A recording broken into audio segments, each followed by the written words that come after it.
Welcome to another Muphart Mega UFO Watch. I am your host, Damien Ichabod. I'm doing a UFO Watch tonight because it's the only time we can do it, and we do one every Monday night, so let's do it. We're going to look at the night sky for 30 to 45 minutes, looking for UFOs, and talking about UFO-related topics while we do it. So, that's what this is all about.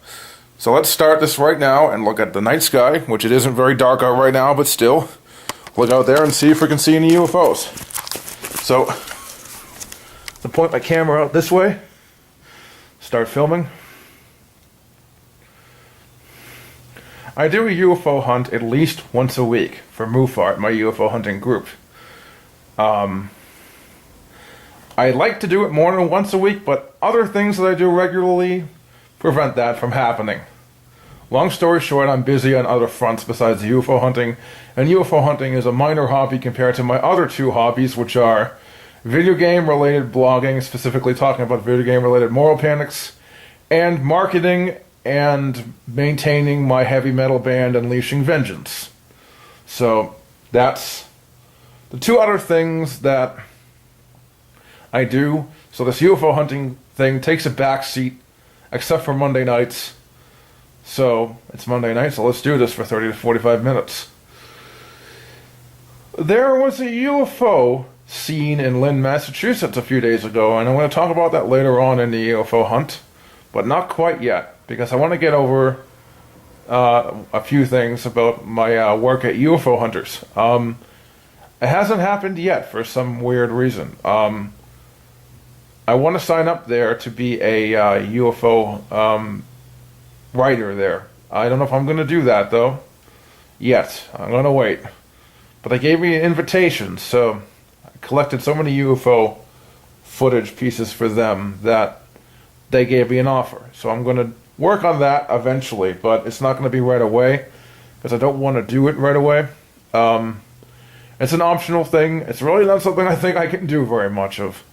So I'm too busy doing other stuff right now to even think about that as well, on top of UFO hunting, stuff for my band, and video game violence, moral panics related stuff. Which, honestly, there isn't a lot relating to video game violence, moral panics now. That kind of thing only sparks up after a crime related to video games, and you don't see it very often, so you don't talk about it very often. So I'm kind of off that mode right now because I have nothing else to say. So I guess UFO hunting is one of the two things I'm doing now because my band is taking up a lot of space. I'm trying to see if I can make my band more popular. That's a long story.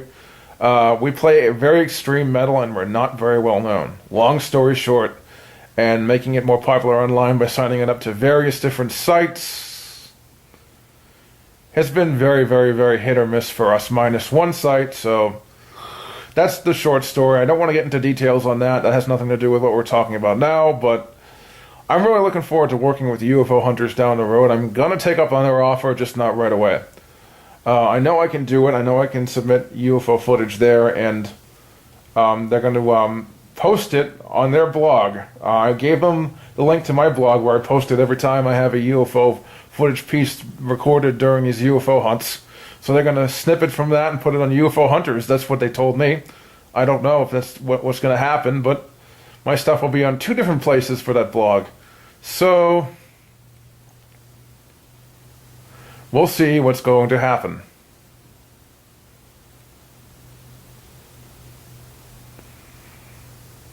As for the UFO report on Lynn, we'll get into that during the second watch. I do several different watches every night when I'm doing a UFO hunt.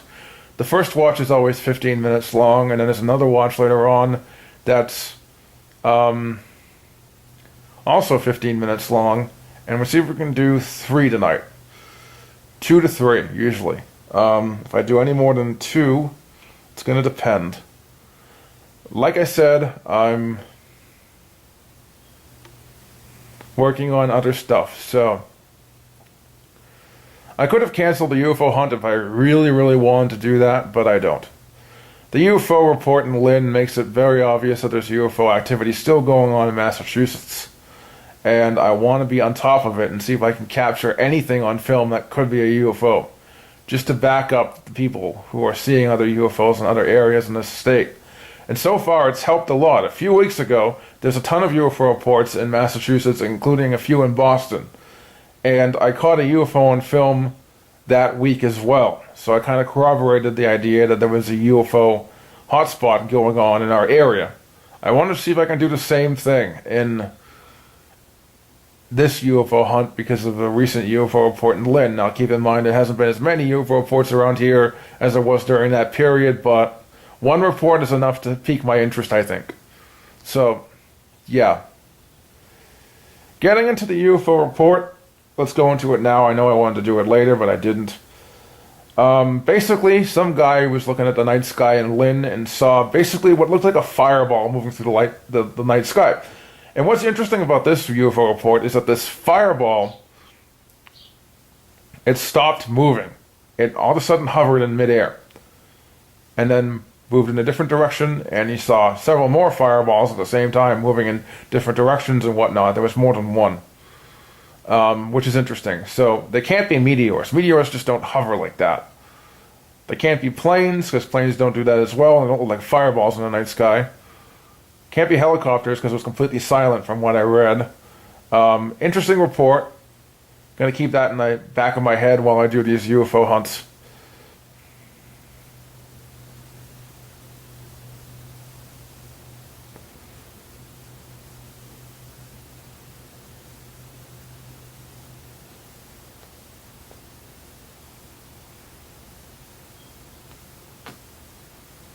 So yeah. It's pretty bright out there through this camera. This camera does amplify things at night. You do realize that. It's much darker looking when I look through the window itself. When I look through the camera, it's really, really bright. So around now, when you're looking at this time out the window, it's very, very bright out. It's not very dark, and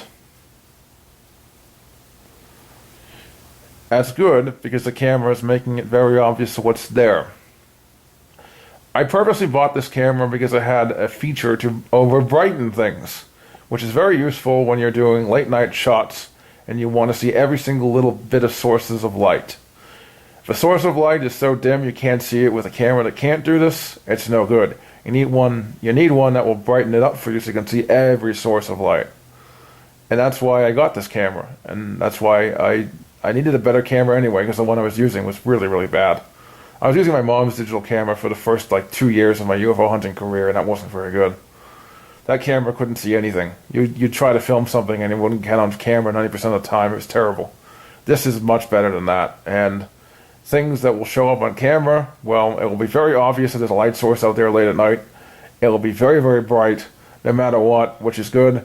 So if there is something out there, we will capture it on video, or on film, like I used to say all the time, but I don't anymore. Yeah, we will capture it on video if we see a UFO. It'll be very obvious, especially at night, if there's something out there with this camera because of the way it over-brightens things.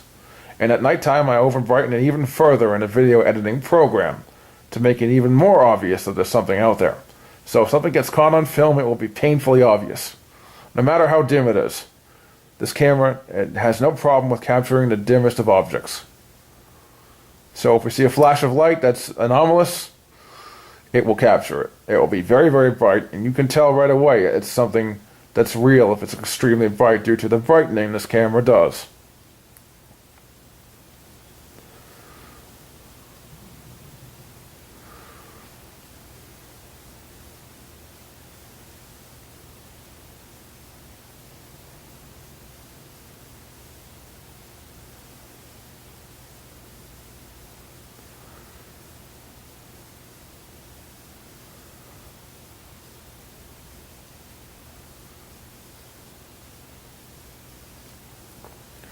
UFO hunting only happens on certain days for me. I have a schedule for it. I can't do it every single night. There's a reason why. I don't really want to get into it. But let's just say that there's trouble with me getting away with this kind of stuff here. So I don't do it every night. I only do it when I'm home alone in the house, which is on a Monday night. So any other night I won't be doing UFO hunting due to that alone, which is okay with me. I get a chance once a week. I wish I could do it more than once a week, but with the schedule of me doing other stuff, I really can't anyway, so it's not a big deal. UFO hunting is a secondary thing for me. It's not something that's primary. I don't spend a lot of time doing it, although at times I have been very wrapped up in it.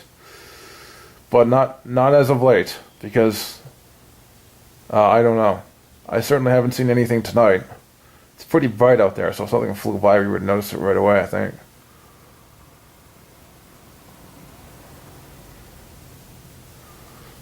I don't know what's up with these strange face detection errors we've been getting a lot. I think it's the camera overreacting and such, but it seems to happen a lot where that power line is on the right-hand side of the image. You see that telephone pole there? There's a power line going up to that, and that's where it tends to happen. And there's also a street light way off to the left. I don't know if we can see it. I don't know if it's on yet. That street light has also caused face detection errors in the past one night alone. However, that night was one isolated night and it never happened again. I don't know what's up with that. Face detection errors happening on random things doesn't make sense. They're not faces, but it's detecting a face when it's not seeing one. It's very strange.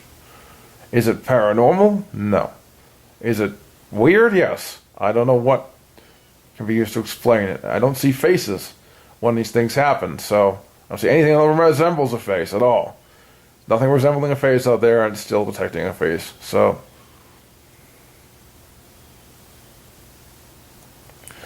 I heard face detection on this camera is actually pretty bad. There's tons of little photos of people in my family. I could show you them, but I don't want to. But let's just say that only face detection happens on one of them, so that if you look at any other face, you won't see face detection happening. But that one face triggers it. Ironically, it's a face of me in high school, so that's good 20 years ago. So yeah, face detection happening on weird things. I guess the face detection module in this camera is really bad. Don't know for sure, but I'm guessing right now it's not very accurate and is very badly programmed, unfortunately. But I didn't get this camera for good face detection. I got it for UFO hunting, so I don't even care.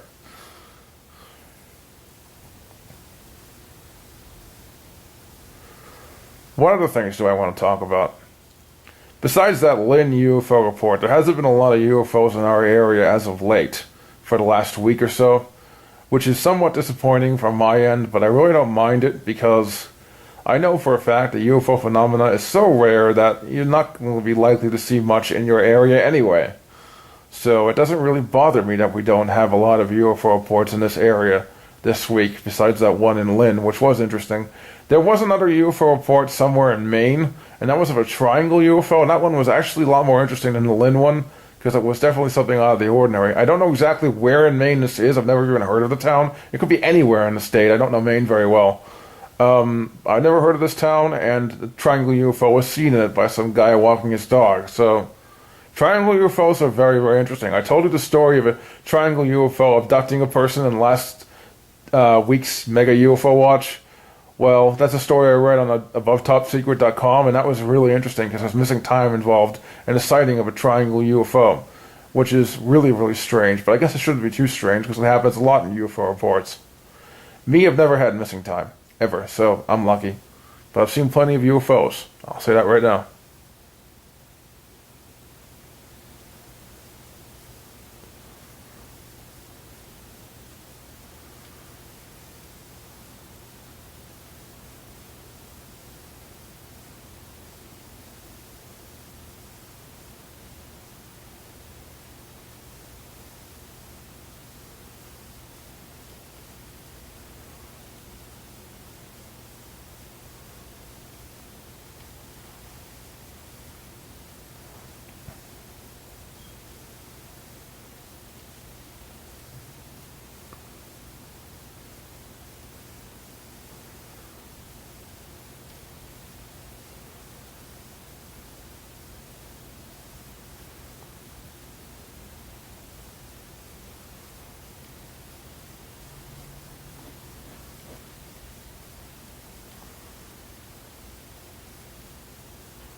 Okay.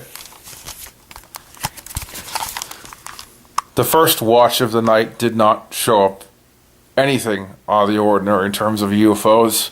I will check the footage much closer to see if anything was captured on film that I didn't see. That happens a lot with me, especially in certain UFO watches, so I'll be back to do that later on, so stay tuned.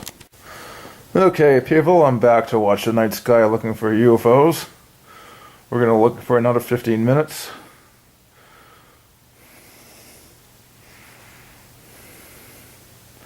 You can now clearly see the street light is there. It wasn't there earlier, but I took about 15 minutes off doing stuff for something else,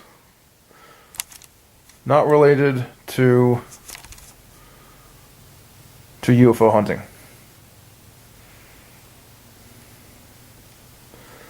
I hope I catch something on film tonight, because it's very, very hard to catch UFOs on film. Even if you look every single day looking for UFOs, it's very, very rare you're going to see anything. I see UFOs roughly once every 12 watches, okay? Which isn't a lot. And that's when I do them daily. So I think that would translate into once every other week, maybe? I don't know for sure, when I do them once a week instead of daily. But that doesn't mean on average. That means on average. It doesn't mean I'm going to see UFOs all the time. I know they're going to be very, very rare, and spotting them is tricky. You have to be very good at looking at images and stuff, and video footage, and looking for things. You also have to be very knowledgeable about what's out there in the night sky, which can be mistaken for a UFO, and there's tons of stuff. I'm very knowledgeable at that. I don't mention it in the UFO hunts because I rarely ever mention it.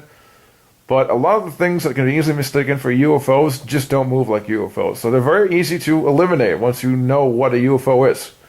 I only count things that move strangely as UFOs. I have a very, very strict definition of UFO. It's a strange light in the sky that moves erratically, unlike an airplane. Or something weird that just doesn't behave like an actual aircraft, okay? So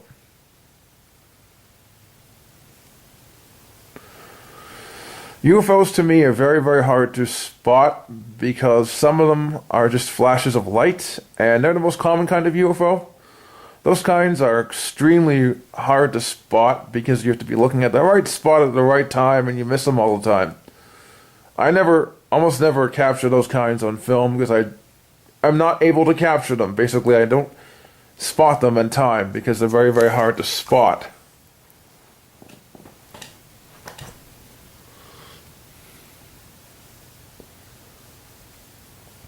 But as I'm noticing right now, I notice something that happens a lot in dark conditions with this camera, and it's not good. I noticed that there is slight kind of, I don't know how to explain it, kind of pulsing in the image, kind of flickering, kind of. When you get really, really dark conditions that will happen with this camera, just the way it is. Wait, the hell's that?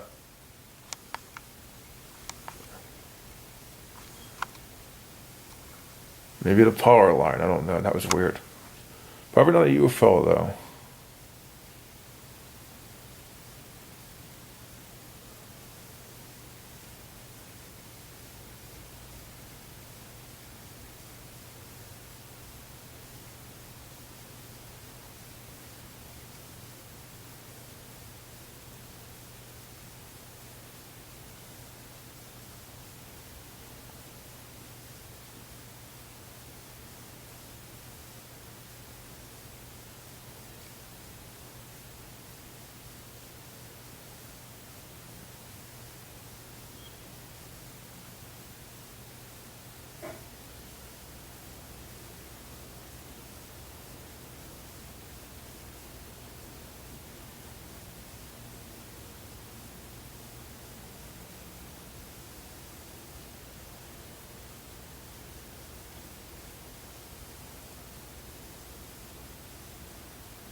So it's very hard to spot UFOs because with this camera, I'm looking at a very tiny screen, number one. The screen is about the size of the distance between your index finger and your ring finger if they're put together without putting any gaps between them. So stick your index finger and your ring finger and your middle finger out and leave your thumb and your pinky finger tucked in or something and squeeze them all together as tight as you can possibly squeeze them. That's the size of the screen on this camera. It's terrible. Most UFOs are weird flashing lights, okay? They're very, very hard to spot on the screen of this camera because the screen's just too small to notice them. I'd have to be staring right in front of the screen all the time to even notice them. And it's very hard to do that because I'm leaning back in a chair to do it. And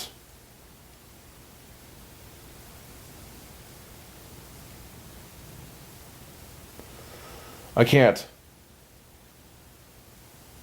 do that while I'm leaning in a chair. I just can't. I can't look at it like that. I'm holding my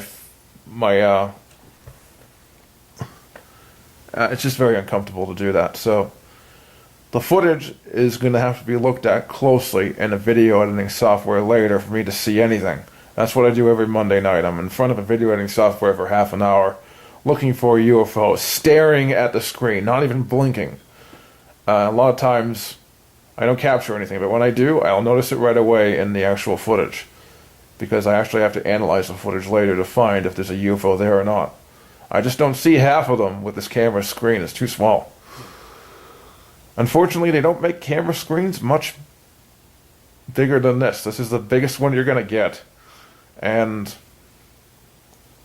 camera screens generally don't get bigger than this one, which is a disappointment, but at the same time, it's okay. What I want is for Sony camcorders to get Night-Shot back into it. I really don't like the fact that they took out the Sony Night-Shot Plus feature in the camcorders. They got rid of it totally. That could have helped me a lot more at very, very, very, very, very dark filming conditions. But it doesn't because it doesn't exist in cameras these days. Which is terrible because I got rid of the feature due to people complaining about people seeing through clothes using it, which is stupid. They shouldn't have gotten rid of it over that. Because it was something you couldn't do anyway. It was stupid. It was a moral panic over looking through people's clothes that actually was based off of something you couldn't do. It is kind of... They confused X-ray vision with infrared filming. I don't know why they did that, but there's no way you're going to see through clothes with infrared filming. It just films heat. And I don't know. But they shouldn't have gotten rid of the Night-Shot Plus feature. There's legit uses for it, okay?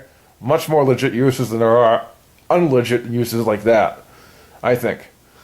They should have never gotten rid of Night-Shot, ever. It was some of the things that could have been very useful for a UFO hunter, especially at night. If you're trying to capture UFO footage, it's actually really good to capture infrared footage.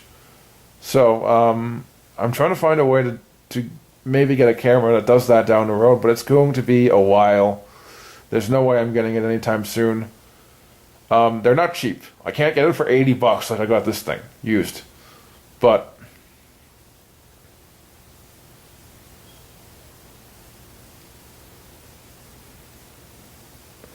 they're really, really expensive, and as far as I know, there's no cheap models on Amazon.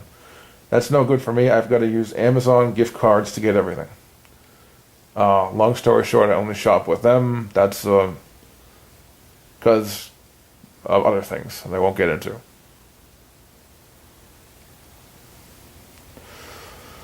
But, you know, an infrared filming camera that allows me to film to an SD card and allows me to charge it through a USB, I don't think I'm going to find that, honestly. Because when they got rid of the Night-Shot Plus feature, they added those other two features at the same time. So if you're going to get Night-Shot in the camera, it's going to be Sony, and you're not going to be able to film an infrared to a SD card or charge it with a USB, which is what I need. Because these things don't come with chargers if you get them used, and there's no way in hell I'm getting them new. Too expensive for me. And you can't charge it. You have to use a charger. You have to make sure it comes with a charger. Or buy a charger separately, which is a ridiculous amount of money. to have to spend for both things. That's just insane. And there's no model I know that films infrared that will allow you to record to an SD card, which is vital for me because of one problem here. These cameras have firmware, okay, that you need to install on your computer to be able to capture the videos from your camera through a USB port onto your computer using something like Windows Live Movie Maker. You can't do that without the CD. The used versions don't come with the CD. They don't. They're cheap. I don't like that. And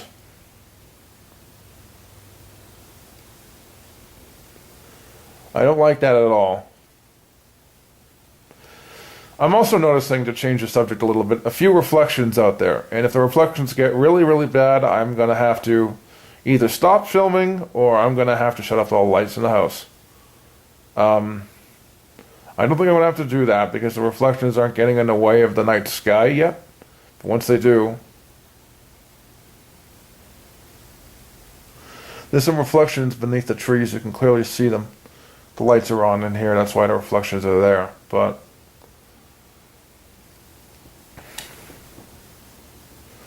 filming 30 minutes a night is about what I do on average.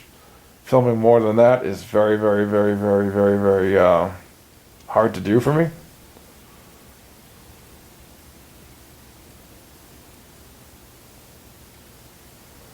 But this is about the time when I start seeing UFOs on average.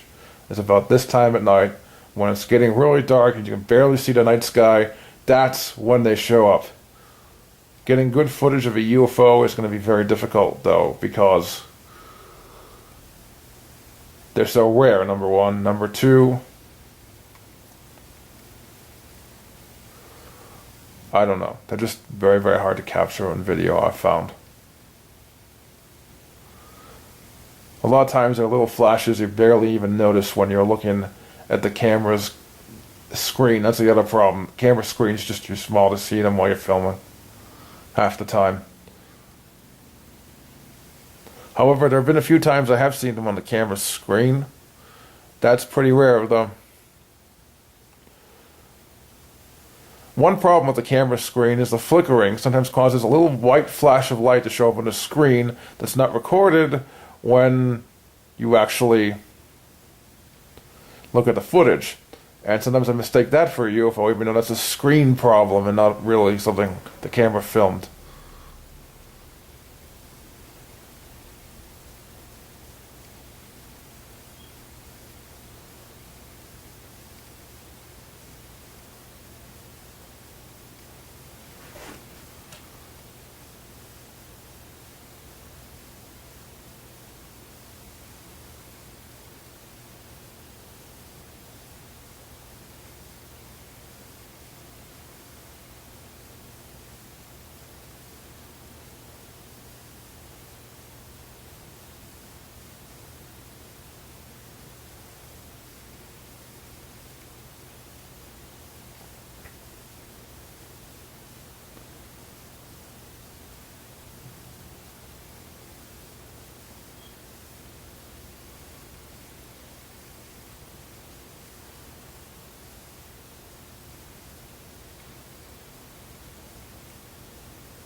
Okay, people, the UFO hunt is done. I'm going to look at the footage to see what can be spotted tonight. Then I'm going to come back later on tonight and give you the results when no one's around, because that's the only time I can do it. So stay tuned for the results, people, if we get any. See ya. Okay, people, these are the results. Nothing was caught on film tonight, and that's what you expect most of the time while you do UFO hunts, because UFOs are so rare. That's normal, people. This channel will not make up evidence to make it look like we caught something. So if nothing happens, that's an expected result, and that's what I want to say. So it's unfortunate, though, I have to admit, and I hope I was going to see something, but I did not see anything, and that is really unfortunate. but nothing was caught on film tonight for UFOs. So hopefully next week we'll capture something. On average, I capture something once every other week. So stay tuned, people.